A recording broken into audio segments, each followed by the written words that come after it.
শুভবাৰ্তা 4খনত যীশুখ্ৰীষ্টক কি চাৰি ধৰণে উপস্থাপন কৰা হৈছে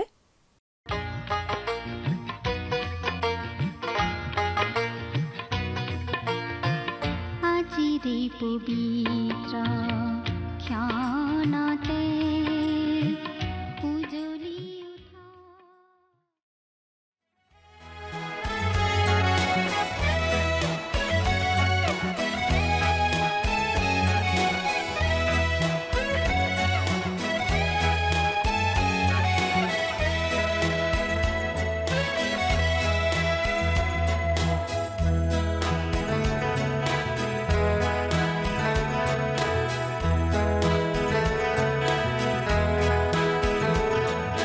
যিছু তোমাকে প্ৰাৰ্থিছো আজি কাতৰে মাতিছো আজি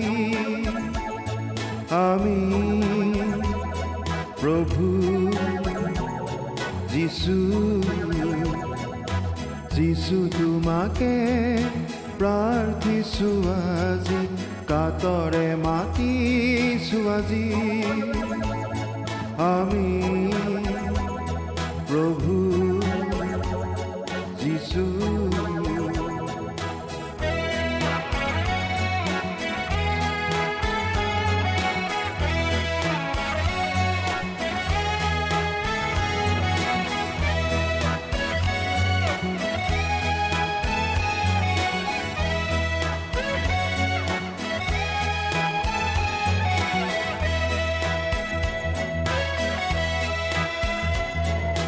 তুমি সৃজিছিলা যোন বেলি তৰা ইয়াৰ কাষলে মোৰ যিছু তুমি আহা তুমি সৃজিছিলা যোন বেলি তৰা ইয়াৰ কাষলে মোৰ যিছু তুমি আহা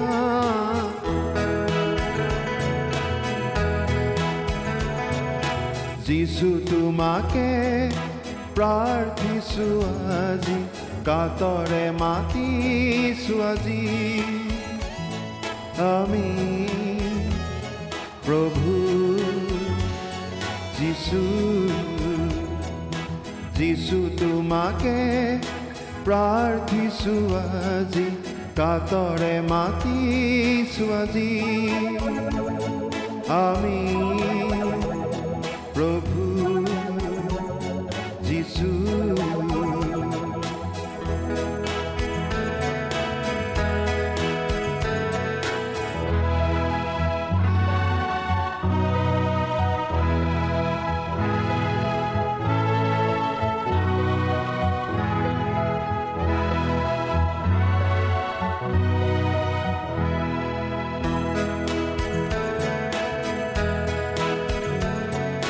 তুমি আহিছিলা এই জগতলৈ আমাৰ সকলোকে জীৱন দিবলৈ তুমি আহিছিলা এই জগতলৈ আমাৰ সকলোকে জীৱন দিবলৈ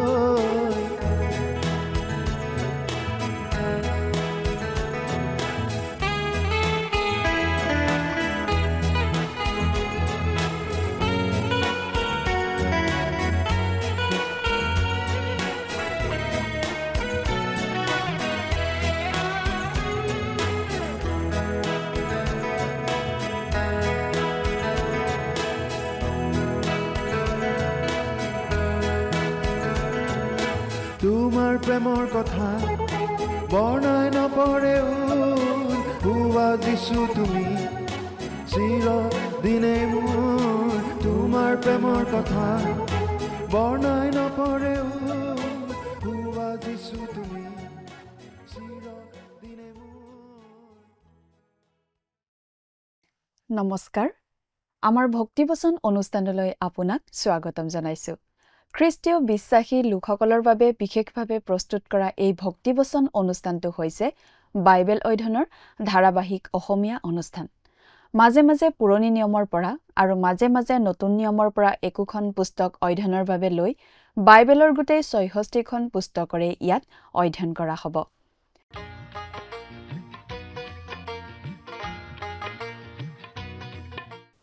প্ৰিয় দৰ্শক আপুনি যদি আমাৰ আগৰ অনুষ্ঠানটো শুনিছিল তেনেহলে আপোনাৰ নিশ্চয় মনত আছে যে আমি এতিয়া বাইবেলৰ পুৰণি নিয়ম খণ্ডৰ জখৰীয়া ভাৱবাদীৰ পুস্তক নামৰ পুস্তকখনৰ অধ্যয়ন কৰি আছো।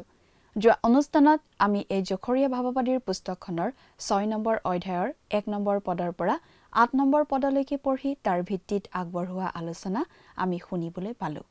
আজিৰ অনুষ্ঠানত আমি এই জখৰীয়া ভাৱবাদীৰ পুস্তকৰ 6 নম্বৰ অধ্যায়ৰ 9 নম্বৰ পদৰ পৰা 12 নম্বৰ পদলৈকে পঢ়ি তাৰ ভিত্তিত আগবঢ়োৱা আলোচনা শুনিবলৈ পাম।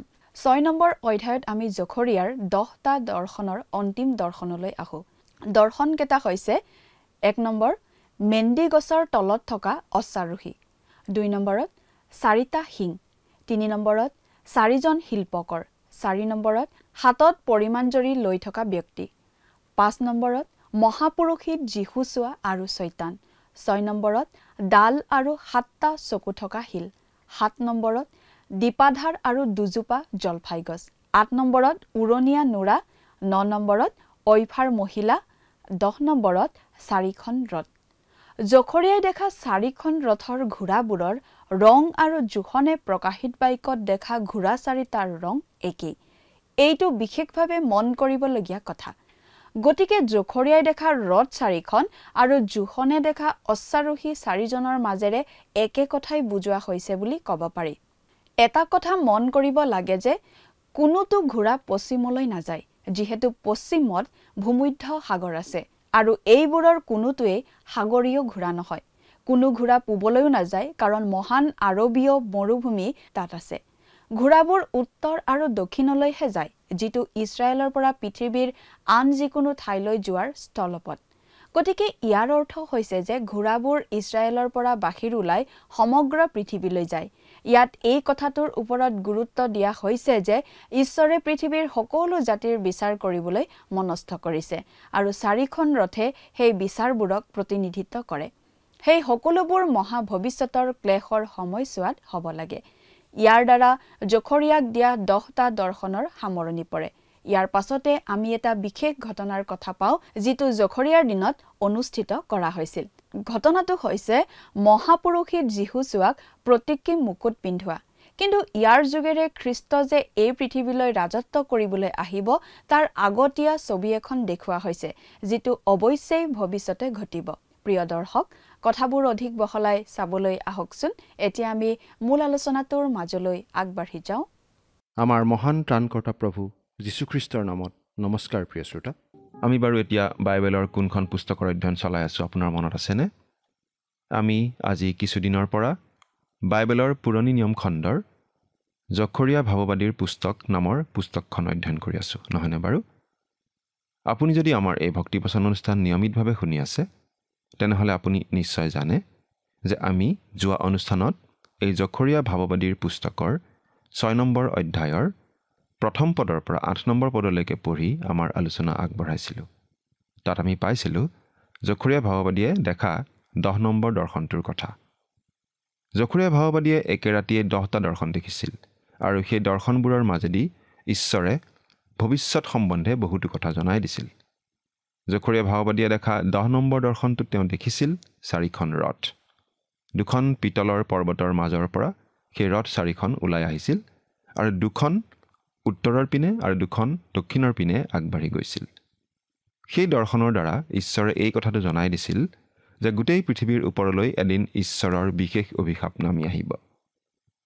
ইছৰাইলীয়া লোকসকলক দমন নিপীড়ন কৰা সকলো জাতিকে ঈশ্বৰে এদিন বিচাৰ কৰিব। সেই সকলো ঘটিব প্ৰভু যীশুৰ দ্বিতীয় আগমনৰ আগে আগে। তেওঁ এই পৃথিৱীত তেওঁৰ 1000 বছৰীয়া ন্যায় শাসন চলোৱাৰ ঠিক আগে আগে। সেয়া ভৱিষ্যতে ঘটিবলগীয়া কথা। এতিয়া আমি জখৰীয়া পুস্তকৰ 6 নম্বৰ অধ্যায়ৰ 9 নম্বৰ পদৰ পৰা আমাৰ আলোচনা আৰম্ভ কৰিব খুজিছোঁ। আপুনি আপোনাৰ বাইবেলখন উলিয়াই লৈছেনে বাৰু? প্ৰিয় শ্ৰোতা, আমাৰ এই অনুষ্ঠান বাইবেল অধ্যয়নৰ অনুষ্ঠান। এই অনুষ্ঠানত আমি বাইবেলৰ পৰা পোনে পোনে পাঠ কৰি তাৰ ভিত্তিতেই আমাৰ আলোচনা আগবঢ়াই যাওঁ। গতিকে এই অনুষ্ঠান শুনিবৰ সময়ত লগত বাইবেল এখন লৈ লোৱাটো খুব ভাল। যদিহে আপোনাৰ লগত বাইবেল নাই, সোনকালে এখন সংগ্ৰহ কৰি ল'বলৈ চেষ্টা কৰে যেন। অনুষ্ঠান শুনিবৰ সময়ত লগত কাগজ কলম লৈ ল'লে আৰু ভাল হয়। কাৰণ কেতিয়াবা কিবা কথা লিখি থ'বলৈ মন যাব পাৰে। বাৰু এতিয়া আমি মূল কথালৈ আহিব খুজিছোঁ। এতিয়া আমি কিছুমান কথা পাম জখৰীয়া ভাৱবাদীৰ দিনতেই ঘটা ঘটনা। বাইবেলৰ পৰা পাঠ কৰি দিছোঁ। জখৰীয়া 6 নম্বৰ অধ্যায়ৰ 9 আৰু 10 নম্বৰ পদ। পাছে জিহুৱাৰ বাক্য মোৰ ওচৰলৈ আহিল, বোলে তুমি গৈ হিলদয়, টুবিয়া, জিদয়া এই দেশান্তৰিত লোকবিলাকৰ পৰা ৰূপ আৰু সোণ লোৱাগৈ। তুমি আজিয়েই নিজে গৈ বাবিলৰ পৰা তেওঁবিলাক যি ঘৰলৈ আহিল। আমি ইতিমধ্যে পাই আহিছোঁ যে বাবিল দেশত 70 বছৰ কাল বন্দী অৱস্থাত থকাৰ পাছত বহুতো ইছৰাইলীয়া লোক আকৌ নিজৰ দেশলৈ উভতি আহিছিল। ইয়াত আমাক 3জন লোকৰ নাম দিয়া হৈছে। তেওঁলোক বাবিল দেশৰ পৰা উভতি আহিছিল। বাবিল দেশৰ পৰা লোকবোৰ উভতি আহোঁতে 2টা দলত আহিছিল। প্ৰথমতে এদল, তাৰ পাছত আন এদল। এই বিষয়ে আমি ইজৰা পুস্তকত বহলাই পঢ়ি আহিছোঁ। কিন্তু ইয়াত যি 3জন লোকৰ নাম দিয়া হৈছে, তেওঁলোক কিন্তু এই 2টা দলৰ কোনোটো দলৰ লগতে অহা নাছিল। তেওঁলোক অকলে আহিছিল। এই লোক 3জনৰ নামকেইটা হৈছে হিলদয়, টুবিয়া আৰু জিদয়া। হিলদয় নামটোৰ অৰ্থ হৈছে তজবজীয়া, সুঠাম, শক্তিশালী। টুবিয়া নামটোৰ অৰ্থ হৈছে ঈশ্বৰৰ মংগল ভাৱ। আৰু জিদয়া নামটোৰ অৰ্থ হৈছে ঈশ্বৰে জানে। গতিকে এই নাম 3টা একেলগে ল'লে আমি এটা বিশেষ বাৰ্তা পাওঁ। বাৰ্তাটো হৈছে ঈশ্বৰে জানে যে তেওঁৰ মংগল ভাৱেৰে, তেওঁৰ সততাৰে তেওঁ সিংহাসনত তেওঁৰ ৰজাক বহুৱাব আৰু এই কামটো তেওঁ কৰিব অতি শক্তিশালী, দৃঢ়ভাৱে। গতিকে এই নাম 3টাৰ মাজত ঈশ্বৰৰ এটা বিশেষ আঁচনি সোমাই আছে বুলি আমি ক'ব পাৰোঁ। এতিয়া আমি পঢ়িবলৈ পাম মূৰত মুকুট পিন্ধোৱা ঘটনা এটাৰ কথা। আৰু এই মুকুট পিন্ধোৱা কাৰ্যটো আচলতে প্ৰতীকধৰ্মী কাৰ্য আছিল। আৰু এই কাৰ্যৰ মাজেদি প্ৰভু যীশু যে এই পৃথিৱীলৈ এদিন ৰাজ কৰিবলৈ আহিব, সেই কথাটো বুজোৱা হৈছে। অৱশ্যে প্ৰভু যীশুৱে ৰজা হিচাপে অহা কথাটো ভৱিষ্যতে ঘটিব। সেয়া হ'ব তেওঁৰ দ্বিতীয় আগমন। সেই বিষয়ে বাইবেলত আমি অনেক কথাই পঢ়িবলৈ পাওঁ। 11 নম্বৰ পদটো পঢ়ি দিম। ছফনিয়াৰ পুত্ৰ জোচিয়াৰ সেই ঘৰত সোমাই সেই ৰূপ আৰু সোণ লৈ তাৰে 2টা কিৰীটি সাজি জিহুচাদকৰ পুত্ৰ জিহুচোৱা প্ৰধান পুৰোহিতৰ মূৰত দিয়াগৈ। এইটো অলপ আচৰিত কথা যেন লাগে। মুকুট পিন্ধাবলৈ কোৱা হৈছে প্ৰধান পুৰোহিত জিহুচোৱাৰ মূৰত। সেই সময়ত কিন্তু ইছৰাইলীয়া লোকবিলাকৰ সামাজিক নেতা আছিল জৰুব্বাবিল। আৰু এই জৰুব্বাবিল আছিল ৰজা দাউদৰ বংশধৰ। গতিকে মুকুট জিহুচোৱাক নিপিন্ধাই জৰুব্বাবিলক পিন্ধোৱা উচিত আছিল বুলি আমাৰ ভাবিবৰ মন যায়। কিন্তু জৰুব্বাবিলৰ পৰিৱৰ্তে প্ৰধান পুৰোহিত জিহুচোৱাক কিয় মুকুট পিন্ধোৱা হৈছিল বাৰু? জৰুব্বাবিলক মুকুট পিন্ধাবলৈ এই কাৰণেই কোৱা হোৱা নাই, কাৰণ ঈশ্বৰে সেই সময়ত ৰাজসিংহাসনত দাউদৰ বংশক পুনৰ অধিষ্ঠিত কৰিব খোজা নাই। আচল কথাটো হ'ল, যেতিয়া সঁচাকৈয়ে দাউদৰ বংশৰ লোকক পুনৰ ৰজা পতা হ'ব, তেতিয়া সেই ৰজা হ'ব প্ৰভু যীশুখ্ৰীষ্টই। প্ৰভু যীশু যেতিয়া এই পৃথিৱীলৈ আকৌ আহিব, তেওঁ পৃথিৱীত তেওঁৰ ন্যায় শাসন প্ৰতিষ্ঠা কৰিব আৰু তেওঁই হ'ব ৰজা। তেতিয়া দাউদৰ বংশই আকৌ ৰাজপাট পাব, কাৰণ প্ৰভু যীশু জন্মিছিল দাউদৰ বংশত। গতিকে যিহেতু সেই কাম ভৱিষ্যতে হ'ব, ঈশ্বৰে এতিয়া জৰুব্বাবিলৰ মূৰত মুকুট নিপিন্ধাই প্ৰধান পুৰোহিত জিহুচোৱাৰ মূৰত মুকুট পিন্ধাব কৈছে। কিন্তু প্ৰধান পুৰোহিতক মুকুট পিন্ধোৱা কথাটো অলপ আচহুৱা কথা, কাৰণ ঈশ্বৰে ৰজা আৰু প্ৰধান পুৰোহিত এই পদবী 2টা পৃথক কৰি ৰাখে বুলিয়েই আমি পাই আহিছোঁ। তেন্তে ইয়াত প্ৰধান পুৰোহিত জিহুচোৱাৰ মূৰত মুকুট কিয় পিন্ধাবলৈ কোৱা হৈছে বাৰু? ইয়াৰ ব্যাখ্যা আমি এনেদৰে দিব পাৰোঁ। আচলতে ইয়াত জিহুচোৱাই প্ৰভু যীশুক প্ৰতিনিধিত্ব কৰিছে। কাৰণ আমি বাইবেলত পঢ়িবলৈ পাওঁ যে আজি প্ৰভু যীশুৱেই আমাৰ প্ৰধান পুৰোহিত। এই বিষয়ে ইব্ৰী পুস্তকত আমি বহলভাৱে পঢ়িবলৈ পাওঁ। ইব্ৰী পুস্তকত প্ৰতিজন খ্ৰীষ্টীয় বিশ্বাসীক এই কথা সোঁৱৰাই দিয়া হৈছে যে আমি আমাৰ মহাপুৰোহিত প্ৰভু যীশুৰ কথা মনত ৰখা উচিত। তেওঁ যে আমাৰ মহাপুৰোহিত সেই কথা আমি জনা উচিত। প্ৰভু যীশুক আমাৰ সকলোৰে পাপৰ কাৰণে ক্ৰুচত বলি দিয়া হ'ল।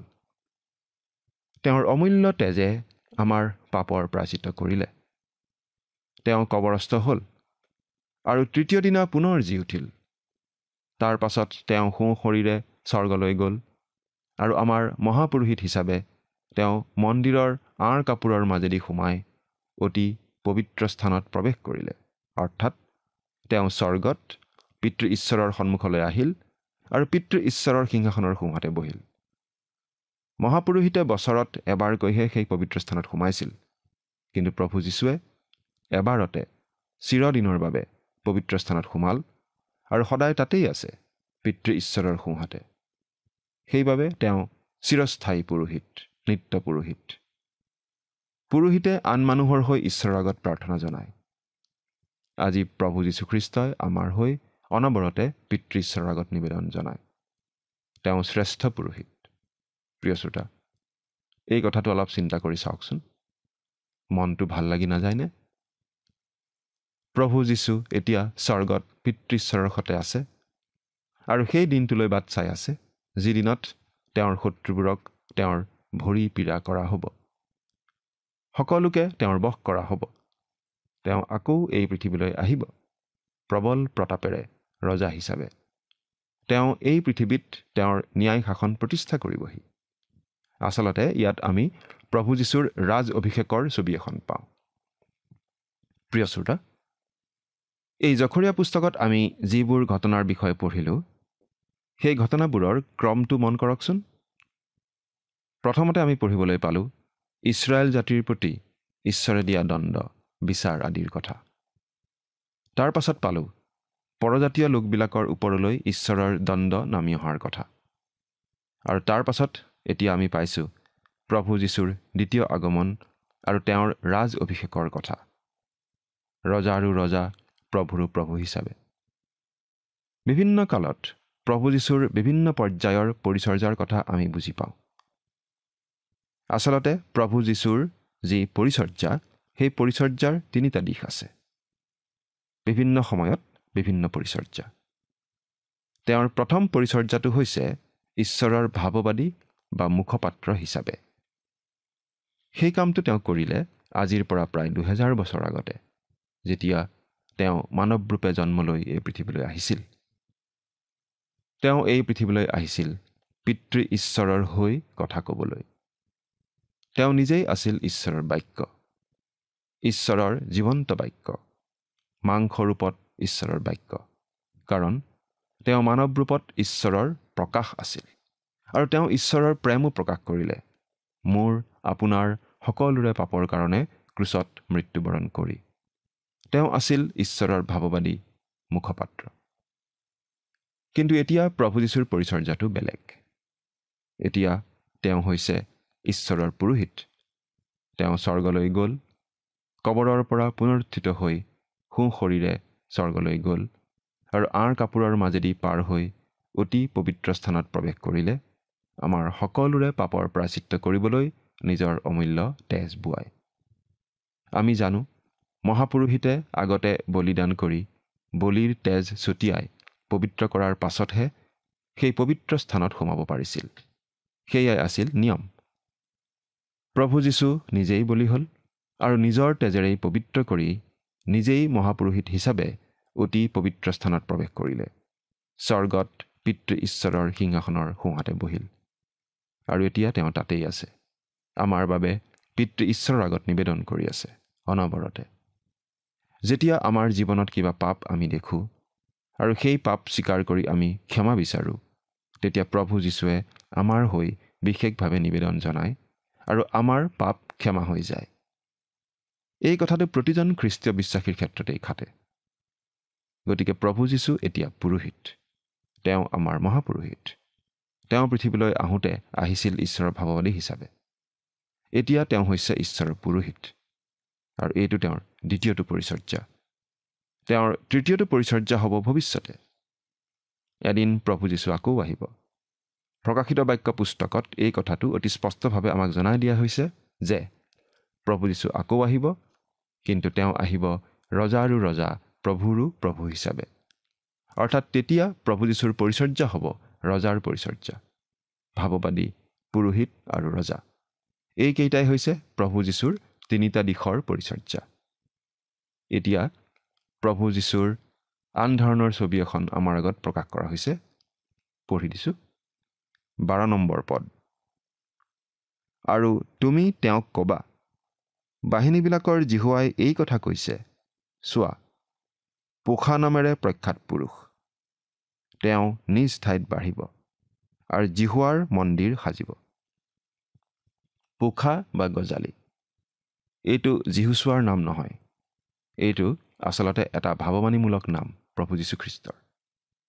প্ৰভু যীশু এই পৃথিৱীলৈ আহিছিল প্ৰায় 2000 বছৰ আগতে এটি গজালি হিচাপে, শুকান ঠাইত গজি উঠা এটি পোখা হিচাপে। যিচয়া 53 অধ্যায় 2 নম্বৰ পদত এনেদৰে পাওঁ, কিয়নো তেওঁ তেওঁৰ আগত কোমল গজালিৰ দৰে আৰু শুকান মাটিত উৎপন্ন হোৱা শিপাৰ নিচিনাকৈ বাঢ়ি উঠিল। তেওঁৰ ৰূপ কি শোভা নাই, আৰু তেওঁক দেখিলে আমি যেন তেওঁক ভাল পাব পাৰোঁ এনে সৌন্দৰ্য তেওঁৰ নাই। তেওঁ যে মানুহৰূপে আহিছিল আৰু ৰোমিয়াসকলৰ অধীন হৈ থকা জাতি এটাৰ মাজত জন্ম লৈছিল, সেইটো সঁচাকৈ আচৰিত কথা। তেওঁক যিচয়ৰ গজালি বোলা হৈছে। যিচয় আছিল এজন খেতিয়ক। তেওঁক যিচয়ৰ অৰ্থাৎ খেতিয়কৰ বংশত গজা গজালি বুলি কোৱা হৈছে, কাৰণ প্ৰভু যীশুৱে জন্মগ্ৰহণ কৰাৰ সময়ত দায়ুদৰ ৰাজবংশ অতি দৰিদ্ৰ অৱস্থা পাইছিলগৈ। প্ৰভু যীশুৱে দুখীয়া পৰিয়ালত, অখ্যাত পৰিয়ালত জন্ম লৈছিল। তেওঁ সঁচাকৈয়ে শুকান ঠাইত গজা গজালিস্বৰূপ আছিল। আমি যদি মৰুভূমিৰ মাজেৰে খোজকাঢ়ি যাওঁ, আমি চাৰিওফালে কেৱল শুকান বালিহে দেখা পাম, আৰু মাজে মাজে হয়তো কিছুমান সাগৰ ফেনাৰ গছৰ নিচিনা সৰু সৰু কেকটাছ দেখিব পাৰোঁ। কিন্তু যদি এডাল লহপহকৈ বাঢ়ি অহা গছ দেখোঁ, আমি আচৰিত হ'ম। কিন্তু প্ৰভু যীশু তেনেকুৱাই আছিল, শুকান ঠাইত গজি উঠা সেউজীয়া লহপহীয়া গছ। প্ৰভু যীশু আকৌ আহিব, কিন্তু এইবাৰ তেওঁ আহিব ৰজা হিচাপে, এই পৃথিৱীত তেওঁৰ ন্যায় শাসন প্ৰতিষ্ঠা কৰিবলৈ। তেওঁ নিজ ঠাইত বাঢ়িব আৰু জিহুৱাৰ মন্দিৰ সাজিব। এই কথাখিনি সেই সময়ৰ ইছৰাইলীয়া লোকসকলক উৎসাহ দিবৰ কাৰণে জনোৱা গৈছিল, কাৰণ তেওঁলোকে ধ্বংস হৈ যোৱা মন্দিৰ আকৌ সাজিবলৈ আগবাঢ়িছিল। আমি হগ্গই ভাৱবাদীৰ পুস্তকত দেখিলোঁ যে এইটো তেওঁলোকৰ দৃষ্টিত সৰু অৱহেলিত ঠাই যেন আছিল, কিন্তু ঈশ্বৰৰ দৃষ্টিত সেইটো আছিল এটা গৃহ। যদিও আচলতে সৰু সৰু কেইবাটাও ঘৰ আছিল, ঈশ্বৰে কিন্তু গোটেইকেইটাক এটা ঘৰ বুলি কৈছিল। বহুতো লোকে কয়, মই ঈশ্বৰৰ বাবে একো কৰিব পৰা নাই, মই অতি নগণ্য মানুহ। জৰুব্বাবিলৰ নেতৃত্বত নতুনকৈ সাজি উলিওৱা মন্দিৰটো দেখাত অতি নগণ্য আছিল, চলোমনে বান্ধি যোৱা মন্দিৰৰ তুলনাত। কিন্তু ঈশ্বৰৰ দৃষ্টিত সেইটো নগণ্য নহয়। ঈশ্বৰেহে কোনো ঠাই, কোনো গৃহ, কোনো কাৰ্যৰ মূল্য নিৰূপণ কৰে। মানুহৰ দৃষ্টিত যিটো নগণ্য, ঈশ্বৰৰ দৃষ্টিত সেইটোৱেই গুৰুত্বপূৰ্ণ হ'ব পাৰে। দেখাত অতি সাধাৰণ কাম যেন হ'লেও যদি আমি ঈশ্বৰৰ ইচ্ছা অনুসাৰে কিবা কৰোঁ, সেয়া ঈশ্বৰৰ দৃষ্টিত গুৰুত্বপূৰ্ণ মূল্যৱান কাম। চোৱা, পোখা নামেৰে প্ৰখ্যাত পুৰুষ। ঈশ্বৰৰ বাক্যত প্ৰভু যীশুক 4 ধৰণে পোখা বুলি কোৱা হৈছে। প্ৰথমতে তেওঁক দায়ুদৰ গজালি বুলি কোৱা হৈছে। এই কথা আমি পঢ়িবলৈ পাওঁ যিৰিমিয়া পুস্তকৰ 23 নম্বৰ অধ্যায়ৰ 5 নম্বৰ পদত। জিহুৱাই কৈছে, চোৱা, যি সময়ত এই দায়ুদৰ বংশত এক ধাৰ্মিক গজালি উৎপন্ন কৰিম, এনে কাল আহিছে। তেওঁ ৰজা হৈ ৰাজত্ব কৰিব, জ্ঞানেৰে সৈতে কাৰ্য কৰিব আৰু দেশত বিচাৰ ও ন্যায় সিদ্ধ কৰিব। ইয়াত খ্ৰীষ্টক ৰজা হিচাপে দেখুওৱা হৈছে, দায়ুদৰ ৰাজবংশৰ গজালি। দ্বিতীয়তে তেওঁক দাস হিচাপেও গজালি বোলা হৈছে। এই বিষয়ে আমি জখৰীয়া পুস্তকৰ 3 নম্বৰ অধ্যায়ৰ 8 নম্বৰ পদত ইতিমধ্যে পঢ়ি আহিছোঁ। তেওঁ হৈছে জিহুৱাৰ দাস। তৃতীয়তে ইয়াত তেওঁক পোখা নামেৰে মানুহ বুলি কোৱা হৈছে, অৰ্থাৎ প্ৰভু যীশু মানুহ, তেওঁ মানুহ হিচাপে এই পৃথিৱীত জন্মগ্ৰহণ কৰিছিল। আৰু চতুৰ্থতে তেওঁক জিহুৱাৰ গজালি বুলিও কোৱা হৈছে। এই বিষয়ে আমি পঢ়িবলৈ পাওঁ যিছয়া 4 নম্বৰ অধ্যায়ৰ 2 নম্বৰ পদত। সেইদিনা ইছৰাইলৰ মাজত যিবিলাকে ৰক্ষা পাব, জিহুৱাৰ পোখা তেওঁবিলাকৰ ভূষণ আৰু প্ৰতাপ হ'ব, আৰু পৃথিৱীৰ উৎপন্ন ফলটি তেওঁবিলাকৰ শোভা আৰু মুকুটস্বৰূপ হ'ব। নতুন নিয়মত শুভবাৰ্তা 4খনতো প্ৰভু যীশুক এনেদৰে 4 ধৰণে প্ৰকাশ কৰা হৈছে। মথিয়ে লিখা শুভবাৰ্তাত তেওঁ হৈছে ৰজা, মাৰ্কে লিখা শুভবাৰ্তাত তেওঁ জিহুৱাৰ দাস, লুকে লিখা শুভবাৰ্তাত তেওঁ সিদ্ধ মানুহ, আৰু জোহনে লিখা শুভবাৰ্তাত তেওঁ জিহুৱাৰ গজালি, ঈশপুত্ৰ অৰ্থাৎ স্বয়ং ঈশ্বৰ। প্ৰভু যীশুৰ এই 4টা ৰূপ আমাৰ আগত বাইবেলে দাঙি ধৰে। তেওঁ স্বয়ং ঈশ্বৰ হৈও মানুহ ৰূপে আহিল, জিহুৱাৰ সেৱক হিচাপে মানুহক উদ্ধাৰ কৰিবলৈ, আৰু এদিন তেওঁ আহিব ৰজা হিচাপে শাসন কৰিবলৈ। এনেহেন মহান প্ৰভু যীশুক আপুনি বাৰু ব্যক্তিগতভাৱে চিনি পায়নে? চিন্তা কৰি চাওকচোন।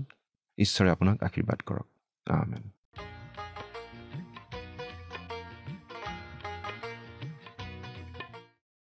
ঈশ্বৰে জনাই দিছিল যে সেই মানুহজন যাৰ নাম শাখা, তেওঁৱেই জেৰুচালেমৰ মন্দিৰটো নিৰ্মাণ কৰিব। ঈশ্বৰৰ বাক্যই প্ৰভু যীশু খ্ৰীষ্টক 4টা ধৰণে গজালি বুলি কয়। 1 নম্বৰত তেওঁক দায়ুদৰ পোখা বা গজালি বুলি কোৱা হয়, অৰ্থাৎ খ্ৰীষ্টক ৰজা হিচাপে উপস্থাপন কৰা হৈছে। 2 নম্বৰত তেওঁক জিহুৱাৰ দাস গজালি বুলি কোৱা হৈছে। 3 নম্বৰত আৰু ইয়াত পোখা বা গজালি নামৰ মানুহজন বুলি কোৱা হৈছে। 4 নম্বৰত শেষত তেওঁক জিহুৱাৰ গজালি হিচাপে উপস্থাপন কৰা হৈছে। নতুন নিয়মত শুভবাৰ্তা 4খনতো প্ৰভু যীশুক একে 4 ধৰণে উপস্থাপন কৰিছে। মথিৰ শুভবাৰ্তাত তেওঁ ৰজা দায়ুদৰ গজালি, মাৰ্কৰ শুভবাৰ্তাত তেওঁ জিহুৱাৰ দাস গজালি, লুকৰ শুভবাৰ্তাত তেওঁক সেই সিদ্ধ মানুহ যাৰ নাম গজালি, আৰু জোহনৰ শুভবাৰ্তাত তেওঁ জিহুৱাৰ গজালি, পুত্ৰ ঈশ্বৰ। প্ৰিয় দৰ্শক, আজিলৈ আমাৰ অনুষ্ঠানটো ইমানতে সামৰণি মাৰিব খুজিছোঁ। পৰৱৰ্তী অনুষ্ঠানত আপোনালোকক পুনৰ লগ পোৱাৰ আশা ৰাখিছোঁ। সামৰণি মৰাৰ আগতে আহকচোন আমি খন্তেক প্ৰাৰ্থনাত মূৰ দুৱাওঁ। স্বৰ্গত থকা অতি মৰমীয়াল দয়ালু পিতৃ ঈশ্বৰ, প্ৰভু তোমাক ধন্যবাদ জনাওঁ তোমাৰ পবিত্ৰ বাক্য অধ্যয়নৰ সুন্দৰ সময় সুযোগ তুমি আমাক প্ৰত্যেককে দান কৰাৰ বাবে। দয়ালু মৰমীয়াল পিতৃ ঈশ্বৰ, বিশেষকৈ প্ৰাৰ্থনা কৰিছোঁ তোমাৰ চৰণত প্ৰতিজন দৰ্শকসকলৰ বাবে। তুমি তেওঁলোকক আশীৰ্বাদ কৰা, আৰু প্ৰভু তেওঁলোকক তোমাৰ বাক্য বুজি পোৱাত তুমি সহায় কৰা, আৰু সেইমতেই যাতে তোমাৰ বাক্যক আগত ৰাখি তেওঁলোকে চলি যাব পাৰিব, তেনে প্ৰভু তুমি তেওঁলোকক শিকোৱা। দয়ালু মৰমীয়াল পিতৃ ঈশ্বৰ, তেওঁলোকৰ যিবিলাক প্ৰয়োজনবিলাক আছে সকলোবোৰ প্ৰভু তুমি জানা, তোমাৰ হাতত সোধাইছোঁ, সেই সকলো প্ৰয়োজনবোৰ প্ৰভু তুমি পূৰণ কৰিবা। এই সকলো যাচনা মহান ত্ৰাণকৰ্তা প্ৰভু যীশুখ্ৰীষ্টৰ নামত অৰ্পণ কৰিলোঁ। আমেন। প্ৰিয় দৰ্শক, যোৱা অনুষ্ঠানৰ প্ৰশ্নটোৰ শুদ্ধ উত্তৰটো হৈছে অপশ্যন চি, স্বৰ্গদূত। আজিৰ অনুষ্ঠানৰ ওপৰত আধাৰিত প্ৰশ্নটো হৈছে জখৰীয়া ভাৱবাদীৰ দৰ্শনত সোণৰ কিৰীটি কাৰ মূৰত দিবলৈ কোৱা হৈছে? Option A Zechariah, option B জিহুছোৱাক, option C Zerubbabel, option D প্ৰভু যীশু। প্ৰিয় দৰ্শক, আজিৰ প্ৰশ্নৰ সঠিক উত্তৰটো আজি সন্ধিয়া 6 বজাৰ আগেয়ে আপোনাৰ নাম আৰু সম্পূৰ্ণ ঠিকনাৰে সৈতে আমালৈ 7429840242 নম্বৰত SMS নাইবা হোৱাটছআপ যোগে প্ৰেৰণ কৰক। প্ৰিয় দৰ্শক, আপুনি যদি আমাৰ এই অনুষ্ঠানৰ যোগেদি আশীৰ্বাদপ্ৰাপ্ত হৈছে আৰু আমাৰ লগত কথা পাতিবলৈ বিচাৰিছে বা আপোনাক প্ৰাৰ্থনাৰ সহায়ো পৰামৰ্শ লাগে, তেন্তে আমালৈ 7429840242 এই নম্বৰত পোনপটীয়াকৈ ফোন কৰিব পাৰিব। ধন্যবাদ।